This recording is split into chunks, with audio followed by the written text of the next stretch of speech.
All right, so let's call the regular council meeting for Tuesday, March 25th, 2025 to order. As we gather, we are reminded that the town of Bonnyville is situated on Treaty 6 land that is steeped in rich Indigenous history and is the traditional homeland and home to First Nation and Métis people today. We respect the histories, languages, and cultures of First Nation, Métis, and all First people of Canada, whose presence continues to enrich our community. Before us, we have an agenda. Were there any additions or deletions to the agenda? Nothing from administration, Madam Mayor. Thanks. I'll look for a motion then to approve. Councillor Blanchette? I'll move adoption of the agenda as presented. All in favor? Carried.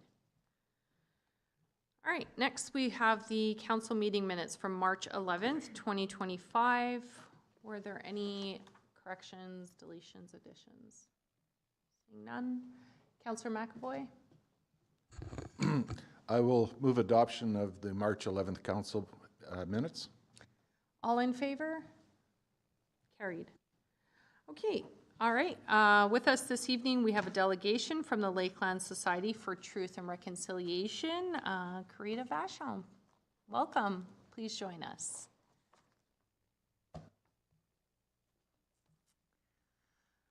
So Karita, I'll just ask if you can use the mic, please. Thank you.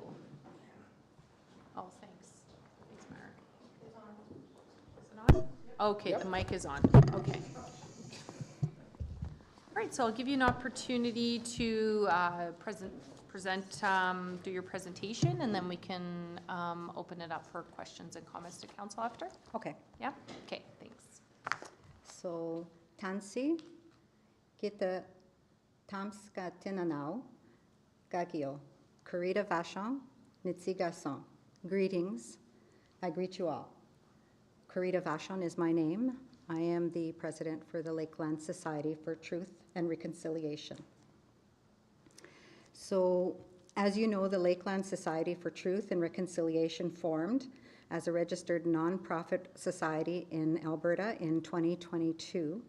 Our goals are to support activities that increase education and awareness surrounding Indigenous Canadian history and generational impacts of Indian residential schools on survivors, their families, and communities, to embrace Indigenous traditions, culture, and language, to provide safe spaces for survivors, elders, knowledge keepers, educators to share their stories and raise healthy conversations surrounding the information provided, to build relationships and allyships as we all walk towards the path of healing and reconciliation. Amongst our society's goals is to seek a designated area in our community that acknowledges all of this. A place that is centered on healing and reconciliation. A place that is easily accessible to the general public and local schools. A place that is deemed safe to congregate and for truth-telling and heartfelt discussions. With all these goals in mind, we searched many land locations within the town of Bonnyville, which brings us to the purpose of this meeting. So we are writing to invite you to work with us in partnership to build this community healing garden along Lakeshore Drive in the area of 49th Avenue and 51st Street. So that's across BCHS, kitty corner to the Roman Catholic Church. The healing garden would measure approximately 100 by 100 feet. The attached rough drawing is in the information that I sent you. Our proposed plan includes culturally significant plants that are native to our area and considered to be of healing value, an underground irrigation system, a concrete paved circular area with a medicine wheel and turtle painted in the center, a walkway around the center with paths to access the plants, a pergola with benches for seating, a monument with the 7 grandfather teachings, a sculpture, healing hands, display boards and plaques with information containing the plants and how they're used and the teachings, flags and poles, a space for a teepee, portable personalized fire pit for sacred fire ceremonies, and fencing around the perimeter with one main entrance or an exit. I imagine that the ground would also have to be worked up and black soil brought in too. We're still looking at the costs for this project, so once we have a better idea, we'll bring that to you. We're hoping to have this area open to the public all year long so that people can visit, reflect, heal, and congregate. The Healing Garden can also be used as a place to acknowledge significant Indigenous dates, such as January 4th for the National Ribbon Skirt Day, May 5th for MMIW Awareness Day, the month of June for National Indigenous Month, the June 21st for National Indigenous Peoples Day, September 30th for National Day for Truth and Reconciliation, October 4th for MMIW Memorial Day, November 8th for the National Indigenous Veterans Day, November 16th for Louis Riel Day, November 15th for Rock Your Mocks, and December 21st for winter solstice. So clearly, fundraising would be an important consideration. We're currently looking into grants and corporate sponsorship options that we might be eligible for. And so with that, we propose to lead the way to obtaining fundings, but of course, we respectfully welcome your partnership in assistance and collaborations. Excellent, thank you so much. Any questions from Council for Carita on the proposal? No? Oh, Councillor Langridge? Thank you, Madam Mayor, and thank you very much for coming in and giving the presentation. I guess just a question on your guys' process of how you came that this spot would be the best. Of what other spots did you look into? I just try and understand how you came to this being the spot that would be ideal. Of course. So when we looked around town, our first choice was the museum ground to blend in with the historical factor and Indigenous history in Canada. But they had other plans for the land, so they declined our proposal. They expressed full support for our Healing Garden, its cultural and historical significance, and they're willing to endorse it should we request. So we also considered the property behind the museum, but that would have to be purchased, number one, because it's privately owned, and it would have to be subdivided, and there's no road access, so it would be pretty pricey, you know, to go around there. We did consider a lot in between the museum and the RCMP, that vacant lot, but I'm under the impression that it belongs to the town and that you guys have it earmarked for the RCMP in case they grow, so that you have the space. So that place wasn't possible. We also, we received a map from the Public Works about 2 years ago with all the green space in town. And so some of the areas, another area we looked at is the park by Boa Vista. Because of the natural water source there, it was appealing, but of course there's a park there. And the property adjacent to it is, again, privately owned, so we'd be looking at all those expenses again. We also looked at the vacant property by the ballpark, where the dog park is. It's a very large open space, and we thought, like, you know, maybe going big with, you know, bringing in like an amphitheater and stuff. But again, like, it's a little bit complicated to access, and we'd have to, like, if we were to build a road from, what is that, the Gurneyville Road, to bring an access, yeah. So, and it would be pretty pricey, and we're not sure if we have the energy or funds to do anything along that area. So that was where we kind of came with that. And then other areas we viewed, we looked at Lakeshore Drive, the entire area of Lakeshore Drive, by the hospital. We found that area too small. There's no parking for the hospital as it is, and we wouldn't want to impede on any parking for them because they're a vital service to our community. So, and then also a big consideration we had along the entire path of the lakeshore is the geese, the family of geese that go there every year and breed their babies, and I wouldn't want to impede on their homes. So the area that we chose down at that corner, generally like where we'd be locating the healing garden is far enough away. It's on the other side of the walking path, and so generally like the geese that are along there, they're closer to Jesse Lake than they are on the other side of the path, so we wouldn't interfere with that. We're very mindful in our culture about going into, we call them relatives, one of our relatives' homes. You know, like we'd be a visitor then, and so we wouldn't want to disrupt their habitat. So, yeah, so those are basically, we also looked at some other vacant lots around Railroad Ave, down by the SPCA, down by the water tank. And they were all pretty small for what we wanted. Not to mention, we had some concerns for parking.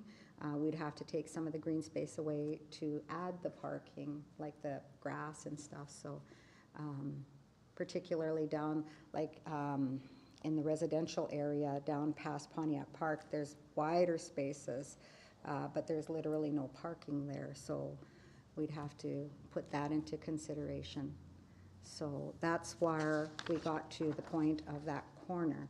We thought, the other thing too is we wanted it ideally in a well-trafficked area where it's seen and not hidden, and where it's easy to access. And like that corner is literally like across the street from BCH or Notre Dame High, but like all of the schools can access it when they're learning Indigenous history and when they're wanting to learn like the plants and the culture, because there will be like plaques with information on it so that they could, you know, get that information and teach the students. The teepee we wanted to put is on the outside of the perimeter, and we're hoping maybe to leave the 13 poles up through the year, and then, you know, at certain times when we want to use the teepee for ceremonies and stuff, that's when we would, you know, cover it with canvas. So that's kind of what we had in mind. Oh, wow. Done your homework. Great. Thank you. Any other questions, Councillor Langridge? No? Councillor Sharoon? Yeah, just a curiosity question. I like the conceptual drawings. I think they're great. Out of the 7 grandfather teachings, I see that the turtle is front and center because he's the main focus there. Can you just give me a little bit as to why the turtle has more significance than the other teachings? Well, the turtle is a symbol of Turtle Island, and Indigenous teachings is that's where North America was created in our story of origin.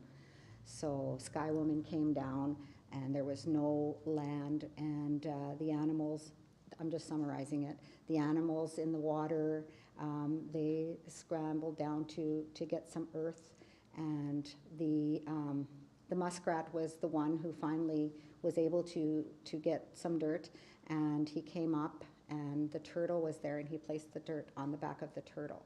And so that's the significance there, along with the teachings of the turtle, which I believe are, just hang on a second here.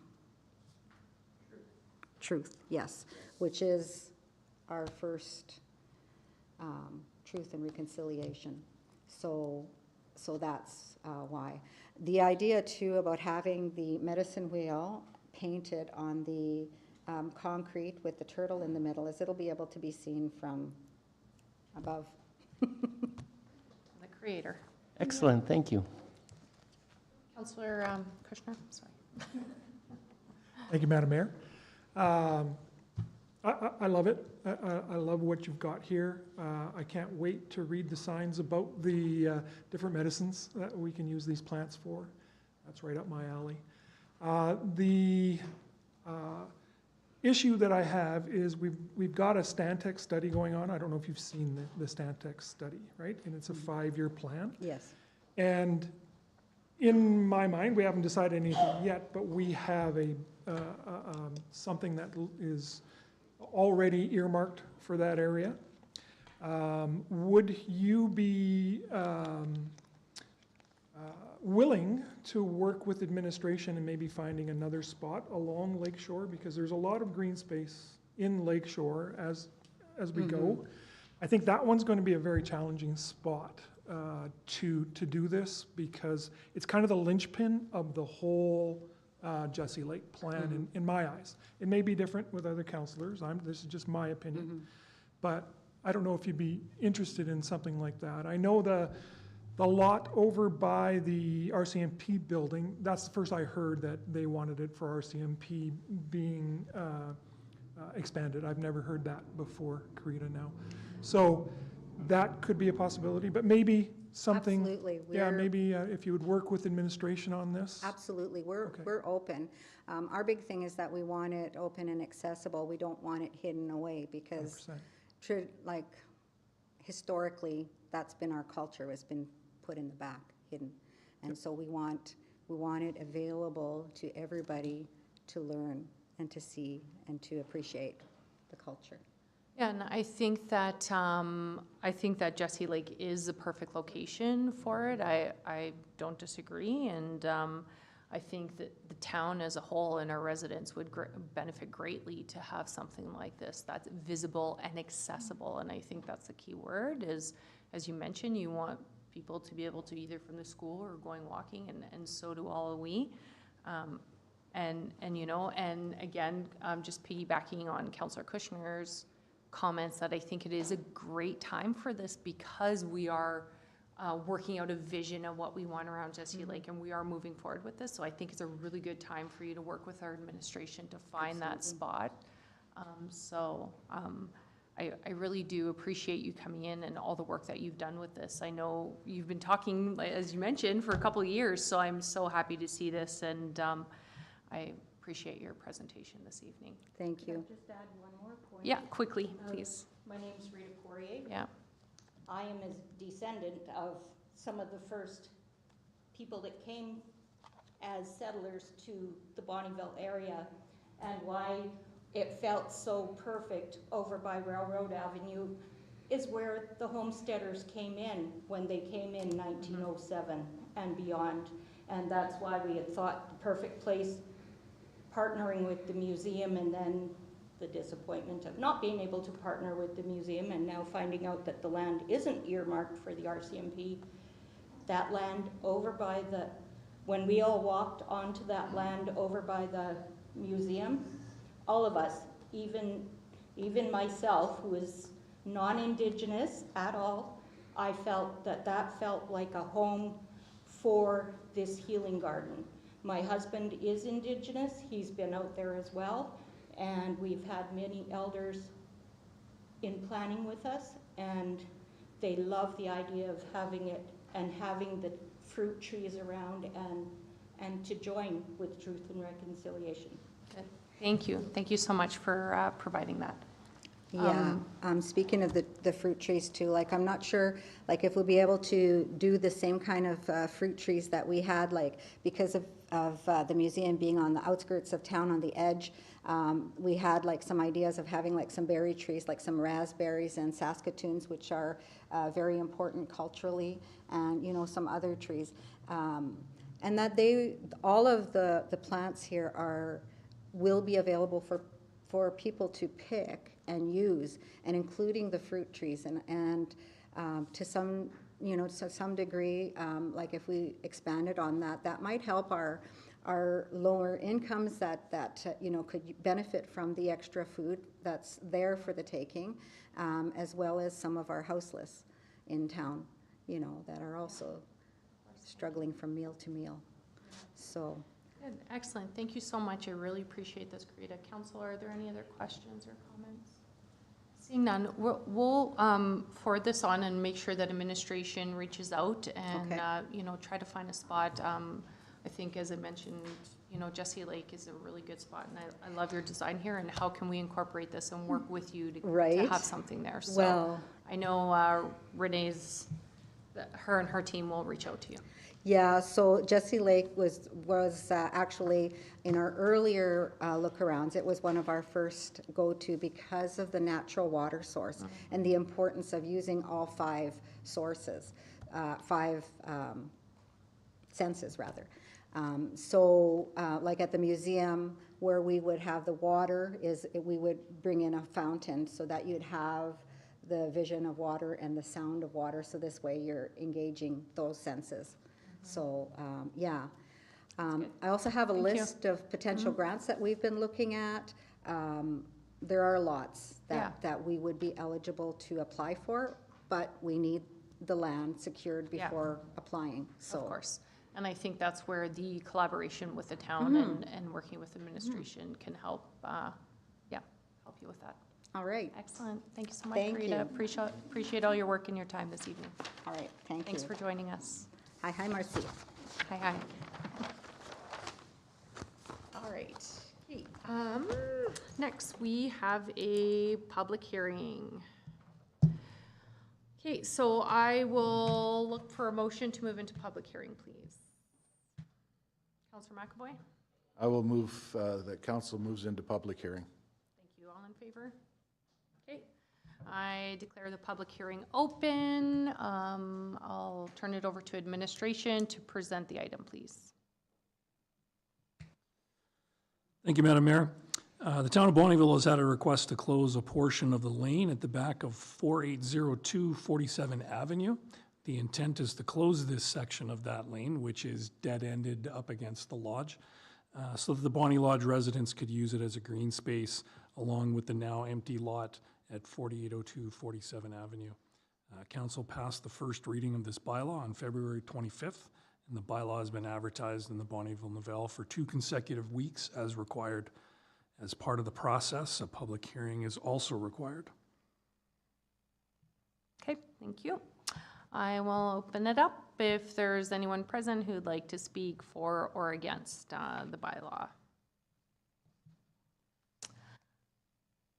Want me to ask again? Okay, I will call a second time if there's anybody here to speak for or against, and I will call a third time. All right. Being no further business before the public hearing, I now declare the public hearing closed. I'll get a motion to move us out of public hearing, please. Councillor Langridge. I'll move us out of public hearing, Madam Mayor. All in favor? All right, move to regular session. Next, bylaw, the loan bylaw for the Clayton Bellamy Foundation for the Arts. Thank you, Madam Mayor. At the February 11th council meeting, council provided first reading to bylaw number 1591-25, the loan bylaw for the Clayton Bellamy Foundation for the Arts, to complete the Strathcona Performing Arts Centre project. The amount required to complete this project is estimated to be $1.1 million, and the foundation has secured a loan from the Northern Lights School Division in the amount of $300,000. As per the MGA, the bylaw states that the amount of money to be loaned is up to $800,000 and is for the purpose of completing the construction of the center. The minimum rate of interest is 5% per annum, and the term has been amended to 4 years. At the time of first reading, the status of the foundation's CFEP application was unknown. Since then, administration has been informed that the foundation will be receiving a CFEP grant in the amount of $500,000, which will reduce the amount of funding needed to be borrowed. The term for repayments are listed in the loan agreement and include monthly payments of the interest portion of the loan, as well as additional payments on the loan when the foundation receives grant funding, sponsorships, or other monies. The source of the money to be loaned is from the General Capital Reserve, with all payments being reallocated to this reserve when received. As this bylaw is being passed under Part 8 of the MGA, it was subject to advertising requirements of Section 606 and the petition requirements of Section 231(3). No petition objecting to this bylaw has been received by administration. Administration is recommending that council provide second and third reading to bylaw number 1591-25, Clayton Bellamy Foundation for the Arts Loan Bylaw. Okay. Any questions or comments to administration? Councillor Kushner? Thanks, Madam Mayor. So in this bylaw, when they get the CFEP grant, they're going to pay us back the $500,000? That is the intent of the loan agreement that is attached. Any grant monies or any other funds that they received from fundraising is to be paid back to the town. Okay, so then effectively, we're at $300,000 for the loan. That's correct. Okay, thank you. Okay, thank you. Any other questions? Seeing none, we're looking for a motion for second reading, please. Councillor McAvoy. I will move second reading of bylaw 1591-25. All in favor? That's carried. And we're looking for third reading on the bylaw, please. Councillor Kushner. I'll give a motion for third and final reading. Thank you. All in favor? That's carried. I just wanted to take a minute before we move on to thank council and administration on this bylaw and for their efforts in getting this project done. I think it has been nothing short of, we know that there's a need for this performing arts theater. Councillor Johnson and I went to their first concert on Friday, as well as some of the administration, and a lot of amazing comments. They did a good job. So I just want to thank everybody around the table, because I know it's not an easy decision, but the feedback that we're receiving is it was the right decision. So thank you all. Okay, moving on. Land use amendment bylaw. Sorry. Thank you, Madam Mayor. At the March 18th Governance and Priorities Committee meeting, Council directed administration to update the land use bylaw to allow for changes that are reflected in bylaw number 159525, planning and development fees. Administration has prepared the amendments to the land use amending bylaw in accordance with the direction of council. These amendments include updates to section 31, permit fees, section 62, offenses and fines, and removes section 125, the keeping of animals, which has been moved into the animal control bylaw. Once third reading has been reached, this land use amending bylaw will repeal sections of the land use bylaw 1447-16. Recommendation is that, options would be to give land use amending bylaw 1596-25 first reading, or to direct administration to prepare amendments to the land use amending bylaw 1596-25 and return at a later council meeting. Administration's recommendation is that council give land use bylaw amending bylaw 1596-25 first reading and direct administration to advertise in accordance with the MGA and set the public hearing date for April 22nd, 2025. Okay, thank you. Any questions on this request? No? All right, we're looking for a motion for first reading, please. Councillor Blanchette. Thank you, Madam Mayor. I'll move that council give land use bylaw amending bylaw 1596-25 first reading and direct administration to advertise in accordance with the MGA and set the public hearing date for April 22nd, 2025.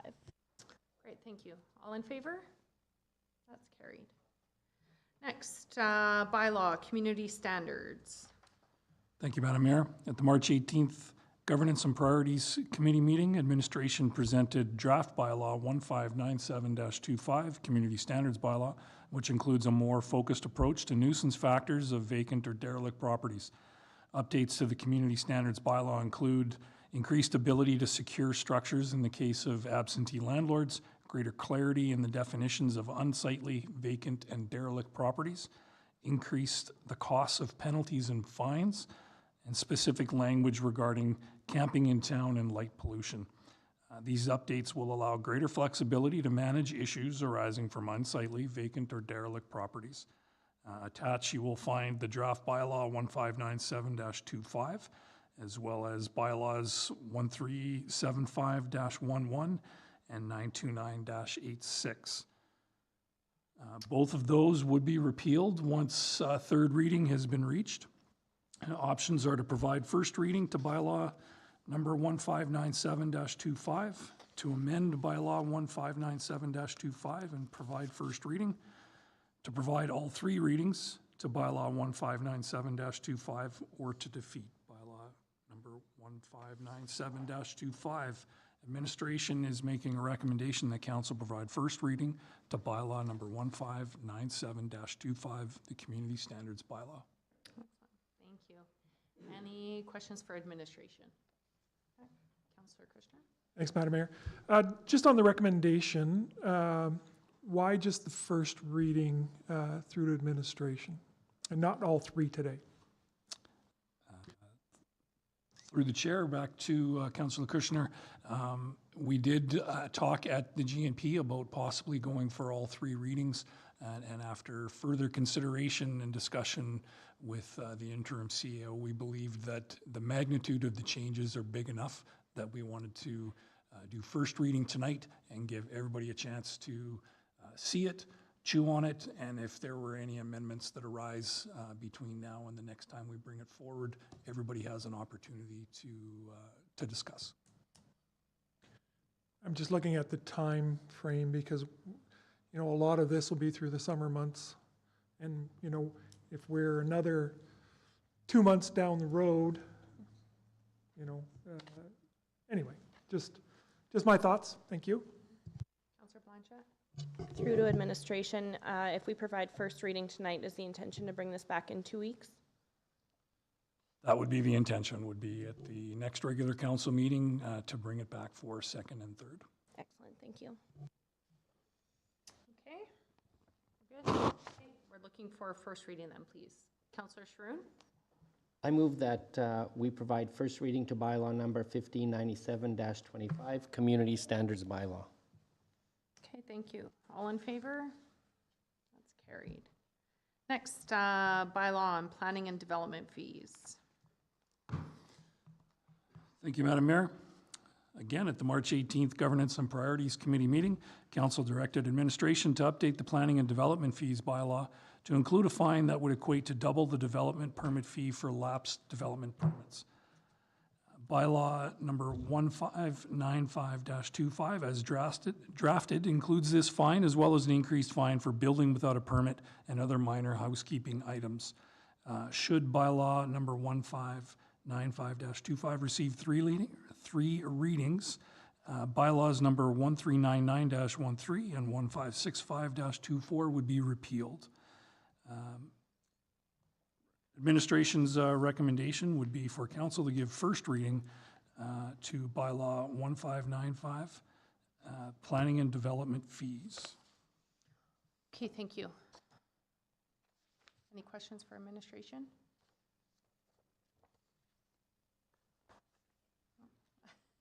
Okay, we are looking for first reading then, please, on this bylaw. Councillor Johnson. I'll provide first reading to bylaw number 1595-25, planning and development fees. Okay, thanks. All in favor? Carried. Next, our financial reports for February 2025. Thank you, Madam Mayor. As per policy number 01FN009, administration is to present a financial report to council on a monthly basis.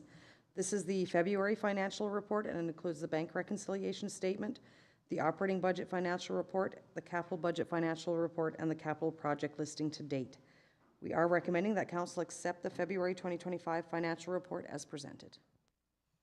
Thank you. Question for administration on any of the financial reports. Councillor Kushner? Thanks, Madam Mayor. Just a quick question on the aquatics facility planning and design. None of that starts until we know about the grant, is that correct? Technically, yes, none of it would start until final budget is also approved. All the money on the projects to date are carryover projects from 2024. And once we know the status of the GICB, we will put forth the funding options with or without the GICB application. Okay, so there's nothing really that we will be on the hook for here this year if we don't get that grant, unless we decide to go something different. That would be a decision of council with when the status is known of the grant application. Okay, thank you. Good question, thank you. All right, so we're just looking for a motion to approve if there are no other questions then. Councillor Langridge? I'll give you the motion to approve the financial reports for February 2025. Thank you. All in favor? Carried. Next, Alberta Bilingual Municipalities Association proposed membership fees. Thank you. Attached is a letter from the ABMA informing the town that at their February 15th meeting, they made a decision to present a proposal for the introduction of membership fees to their current members as well as new members wishing to join. The proposed fee for the town would be $700.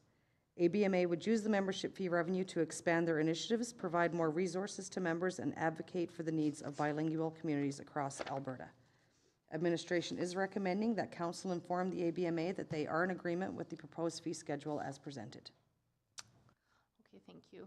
I guess I'll just take a few minutes and just chat a little bit about this. So I've sat on this association now for 7 years and chair for 6 years.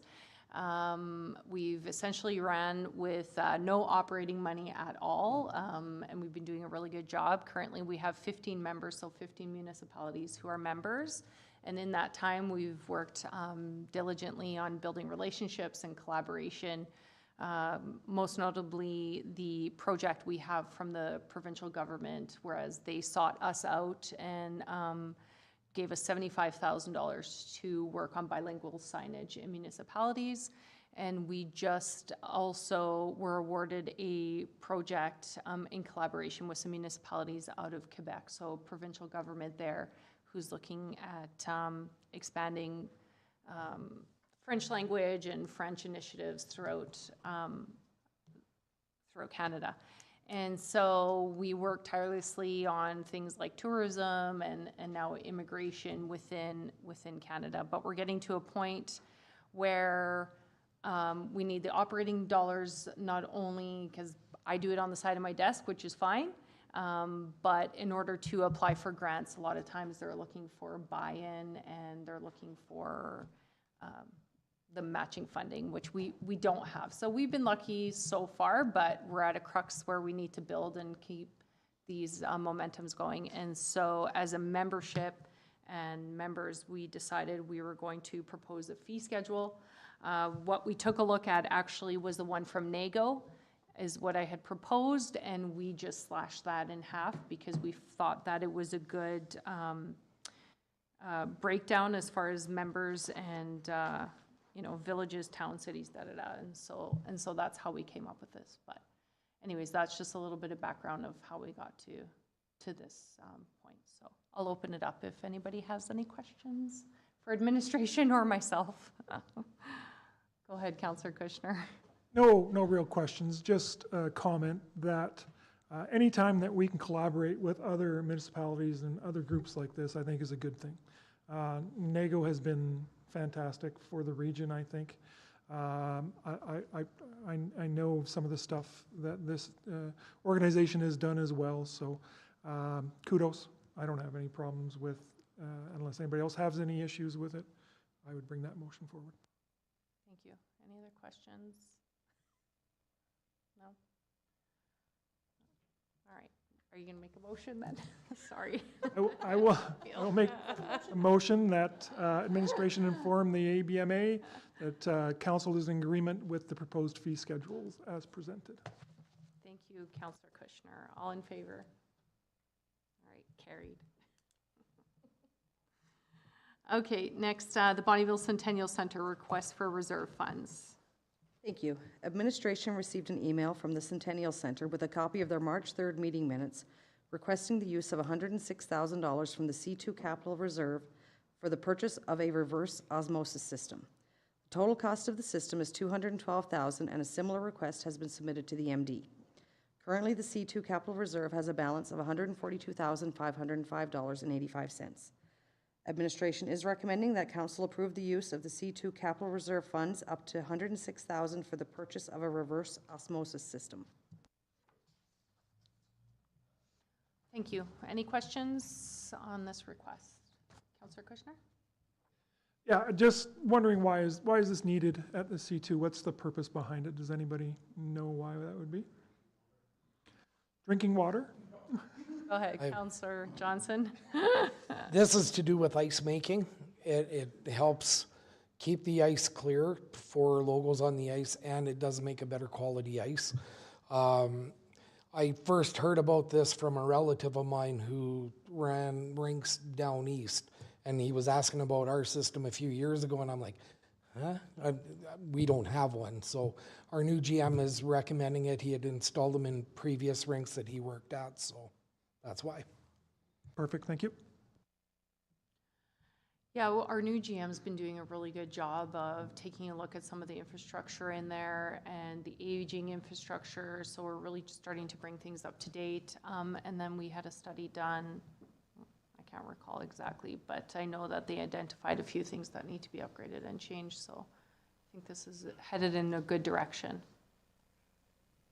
And it is money that's already set aside in the capital reserve for the C2, so yeah. But anyways, any other questions? Sorry, Councillor Kushner? I do have one other comment. The capital reserve funds, do we have another fund set aside for if things break down? Sorry, I'm escaping me.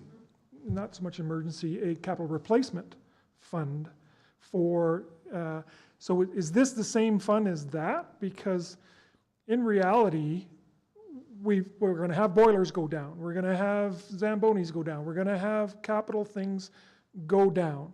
I don't have a problem with spending this because I can see the value of it. But if we keep on taking money away from the reserves, what's going to happen is they're going to come back to us again and say, hey, listen, we got a boiler that went down and we'll have no money in the capital reserve. So just so everybody's aware, and I'm aware, that is what this is, correct? Yeah, that's correct. And you bring up a good point. And as I mentioned, like Kelly's doing a really good job and we did just go over a 5-year CapEx plan of some of those things that need to be replaced. And so we're definitely aware of that for sure. Okay. Yeah. No, Thank you. It's a really good point. Thank you. Yeah, Byron? Oh, sorry, Councillor Johnson? Just to add to that a little bit too, a couple of years ago, we did a long-term capital plan as well. So everything's laid out for the next 10 years. We just replaced a Zamboni here with a gently used one actually here not long ago. And that, so everything's been gone through lifespan and that, yes, things do happen along the way, but they have a very good, secure plan in place. And that's why we came back to the municipalities asking for that, the capital input to go from 100,000 to 375 to help update the building and make sure it's running the way it needs to. So a lot of this stuff that you talked about has proactively been done already, but yes, things can happen. Any other questions? No? All right, so we are looking for a decision. Motion? Councillor Kushner? Oh. I will make the motion that we approve the use of the C2 capital reserve funds up to $106,000 for the purchase of a reverse osmosis system. Thank you. All in favor? That's carried. Next, we have a mid-sized towns mayor's caucus membership. Thank you, Madam Mayor. During the Alberta Muni's Spring Leaders Caucus, Councillor Sharoon and the interim CIO attended a meeting at the Alberta Mid-Sized Towns Mayor's Caucus, which the town is not currently a member. The Mid-Sized Towns Mayor's Caucus is a group of 15 mid-sized urban communities that formed in 2024. The purpose of this committee is to strengthen the significance and position of mid-sized towns as a relevant and important voice within the province-wide framework, collaborating, strategizing, and advocating to address matters that directly impact mid-sized towns. This committee identifies mid-sized towns as those with a population between 1,000 and 14,999. An annual membership costs $250 a year. Meetings are held in person on a bi-monthly basis, but joining virtually is an option. Each member municipality shall have one vote and shall be represented by their respective mayors. Municipalities will be responsible for any per diems and expenses for attending meetings. Administration is recommending that Council approve the Town of Bonnyville to become a member of the Alberta Mid-Sized Towns Mayor's Caucus, with funding to come from Council association fees. All right, thank you. Any questions for administration? Any comments? Councillor Sharoon? Just to comment, when Renee and I attended this this evening meeting, I just assumed we were part of this organization. They did speak that they do not conflict with Alberta Munis or FCM. They just look after us. Again, there's 14, 15 of them on this already, and there was a lot of energy in that room, and it was one of the smaller ballrooms, but it was packed with delegates from different municipalities our size. seems like a dynamic group, and I'm hoping, like, for this, the membership fee, it's just a small membership fee that we're to be part of. So I would urge everyone to support this. Again, we're not in competition with anybody else. It's just looking out after issues that pertain to smaller communities like ours. Okay, thank you. Councillor Blanchett?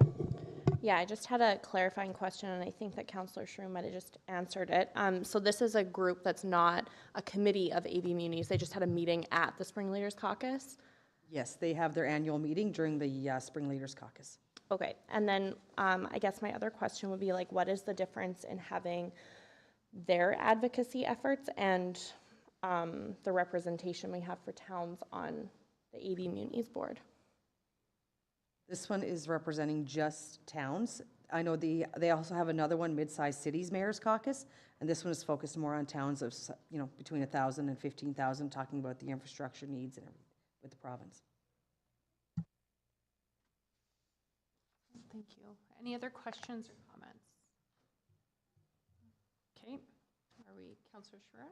Yeah, if there's none, I move that we become a member of the Alberta Mid-Sized Towns Mayor's Caucus with funding to come from council association fees for $250 for annual membership fee.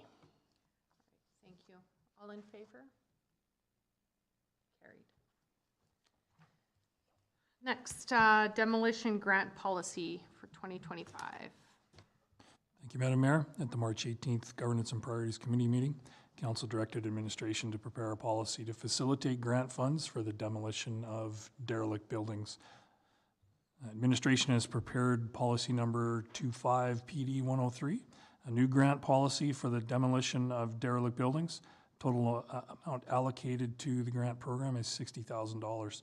Residential properties would be eligible for a grant in the amount of $10,000, and non-residential properties would be eligible for a grant in the amount of $12,000 to complete the demolition. Grants would be approved on a first-come, first-served basis. Administration is recommending the council approve policy number 25 PD 103, the demolition grant policy, and include the necessary funds in the final operating budget. Okay, thank you. Any questions for administration? Comments? No? All right. We are looking for a decision on this policy. Anybody interested? What say you, Councillor Blanchett? Okay, I will move that council approve policy number 25-PD-103, the demolition grant policy, and include the necessary funds for that policy in the final operating budget. Excellent, thank you. All in favor? Carried. Next, Lakeland District Soccer Association event grant funding request. Thank you. Attached is an event grant program application from Lakeland District Soccer Association requesting funding in the amount of $3,000 for their Lakeland Cup 2025 outdoor tournament being held from June 20th to the 22nd at the Wetlands Soccer Fields. If approved, the funds will be used to cover the anticipated event expenses, which include referee fees, player gifts, meals, accommodations, and medals. This tournament will host teams from the Lakeland region and surrounding areas with participants aged from 13 to 19. The tournament is being held over 2 weekends in 2 Lakeland communities, with St. Paul and Bonnyville hosting the 2025 tournament. They are expecting approximately 650 to 700 players, with half attending the tournament in Bonnyville. Last year, Council provided a $250 donation to the Lakeland District Soccer Association for the Women's Provincial Tournament, which was held in Edmonton. Administration is recommending that Council approve the event grant program application for the Lakeland District Soccer Association for the Lakeland Cup 2025 tournament in the amount of $3,000. Okay, thanks. Any questions for administration? Councillor Kushner? Thank you, Madam Mayor. I'm just looking at the $3,000 amount, and yes, it's bringing people in, but I would question that anybody would stay here. All of the where the players are coming from are not very far away. like an hour and 15 minutes, an hour and a half. Do you really think we're going to have people that are going to stay for this? They may I'm not sure what time the tournament starts in the morning. They may use our hotels. I'm thinking more they'll use the restaurants, the gas stations, stuff like that as an economic benefit to the town for this tournament. It's just part of their presentation is for hotels, is in there as well. And just refresh my memory in our events policy, where do we stand on that in the amounts and that kind of stuff?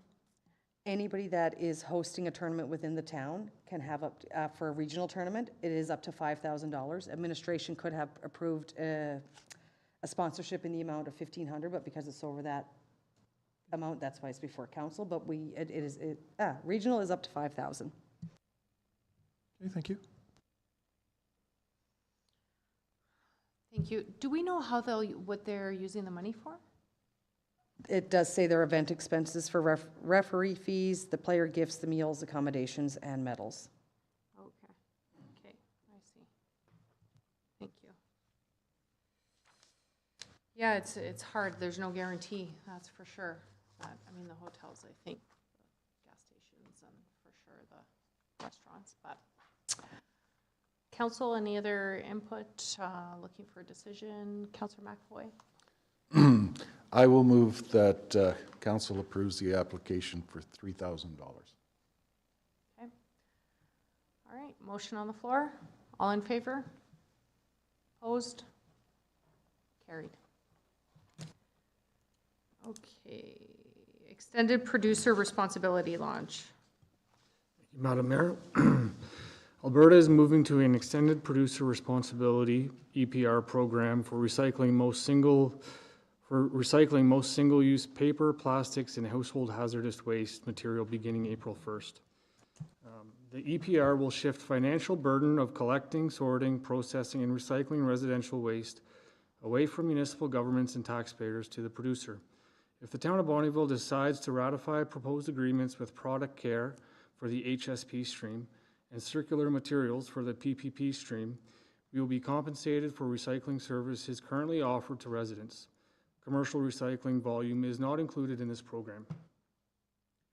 The EPR presents several positive opportunities for Alberta. It will increase the recycling of products across the province as producers will take responsibility for recycling products that they create. It will reinforce Alberta's circular economy as products that previously ended up in the waste stream are recycled into new products. And it reduces the burden on municipalities and taxpayers that are currently covering these costs. Administration is seeking direction to enter into compensation agreements that have been previously discussed with Council for Product Care for HSP recycling and circular materials for PPP recycling. To facilitate operations, administration is proposing the relocation of the HSP depot to the landfill. Financial changes will be made for final budget in April, and the recommendation is that Council direct administration to enter into agreements with Product Care and circular materials for the EPR program. Thanks, Brad. Any questions? Oh. Councillor Langridge? Thank you, Madam Mayor.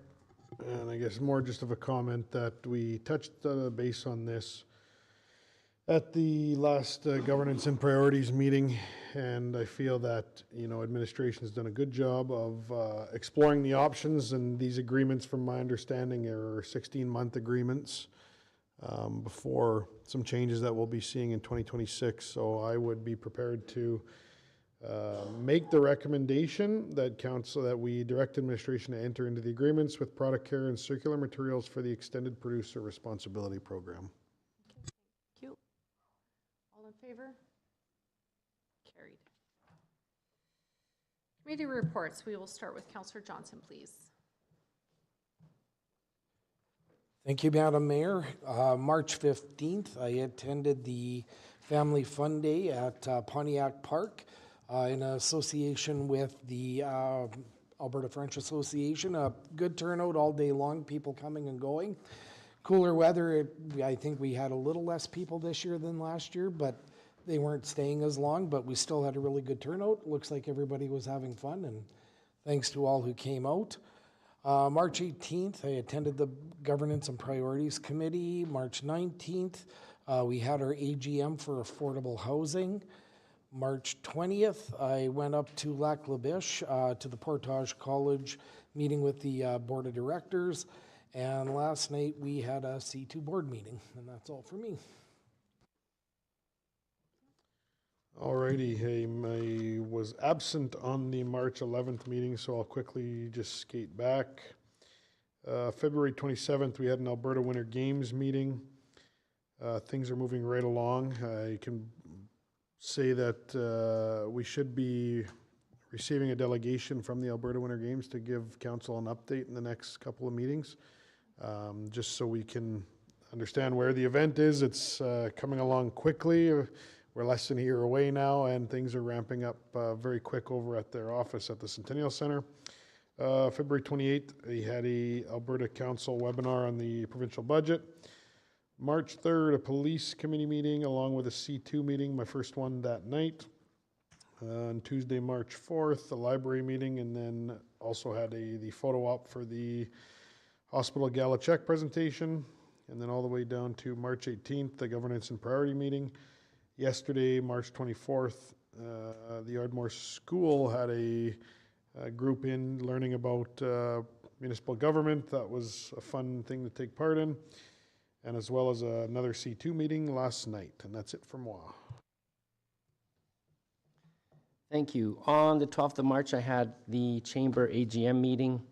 On the 18th, the Governance and Priorities. On the 19th, Lakeland Lodge and Housing Foundation. A shout out to CNRL for generously donating $5,000 and to the New Horizons grant for seniors of $25,000, which will be well used in our backyard oasis. So thank you to everybody for that. On the 20th, I had a regular chamber meeting. On the 24th, Ardmore School local government. It was awesome to see those young future counselors, and they were so engaged. It was awesome to see. And then today I attended a Northern Lights Library System webinar on the new track system. And that's it. Thank you. March 12th, I attended the Bonnyville Chamber AGM, and I want to congratulate Pauline DeLeon. She is a VP over from the Lakeland Credit Union, is now the new president of the chamber, so congratulations to her.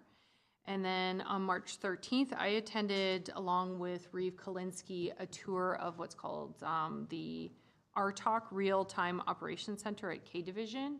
It was extremely informative, and I'm glad I got to go and see it because it really put into perspective when you know, people think, oh, there's only 2 officers who are attending something. Well, there might just be 2 officers on the ground, but there's this whole other division in K Division they're on the phone with them, they've got the screens up, they got the computer, it's real time.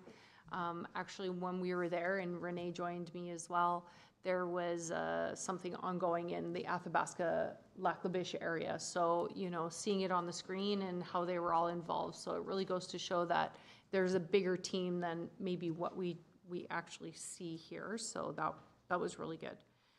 March 15th, attended the Winter Fun Day.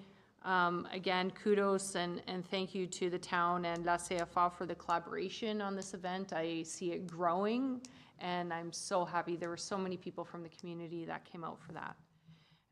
March 17th to the 19th, I attended RMA. It was a great opportunity to learn more about rural topics and what they talk about there, and also to spend the time with our MD counterparts. March 20th, I attended the BRFA meeting, our first meeting over at the North Star building. March 20th, Portage College talked about some of the future programming that they're actually going to have here in the town of Bonnyville. So look for some, hopefully some movement there. March 24th, welcome the Ardmore School grade 6 class. It was a great group, and they had amazing questions, and it's always fun to have them here in our council chambers. March 24th, we had a C2 board meeting. Just want to let everybody know we have a new booking system there, And we're working on a new website as well, so that's going to be launching here soon, so that members are going to have a better experience and able to book whatever they want there a lot simpler. And then today, Councillor McAvoy and I attended a tour from U of a Northern Alberta medical tour. So they're just going around to all the all the northern communities to learn about our local healthcare system as it pertains to medical students and doctors. Okay, thank you. March 12th, I had a meeting with AB Muni's president, Tyler Gandam, to debrief on his conversations at the Municipal Leaders Caucus on FCSS. Then I had a regular check-in meeting with the Association Executive Director on our ongoing activities. March 13th, naming committee meeting. March 14th, regular FCSS Association board meeting. March 17th, SPCA board meeting. March 18th, Governance and Priorities Committee meeting. March 21st, an FCSSAA related meeting about a potential investment opportunity.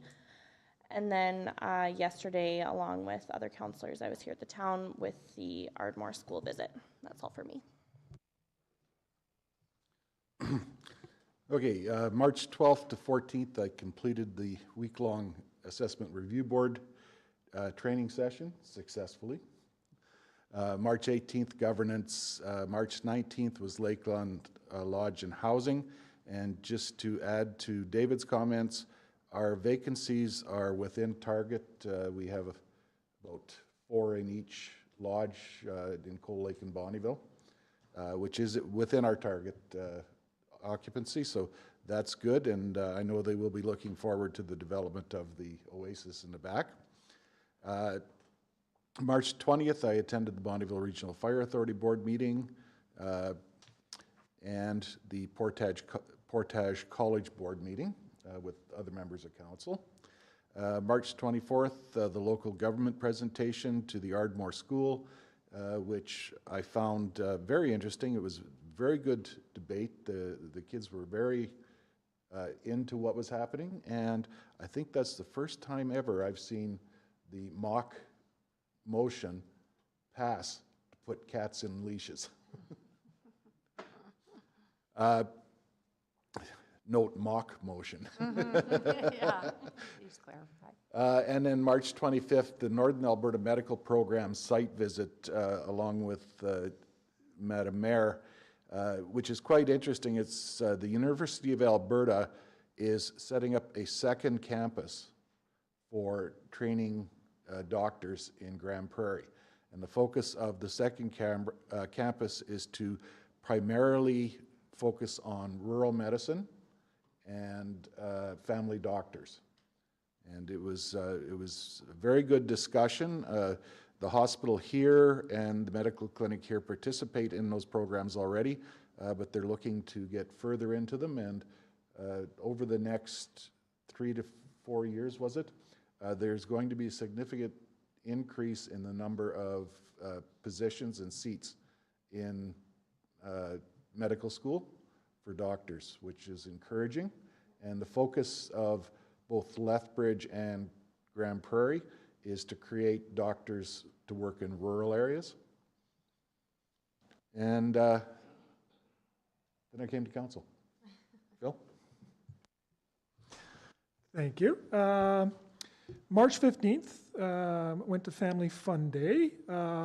Shout out to my beautiful wife for help doing that. And all the employees in here too were out there freezing their butts with the rest of us.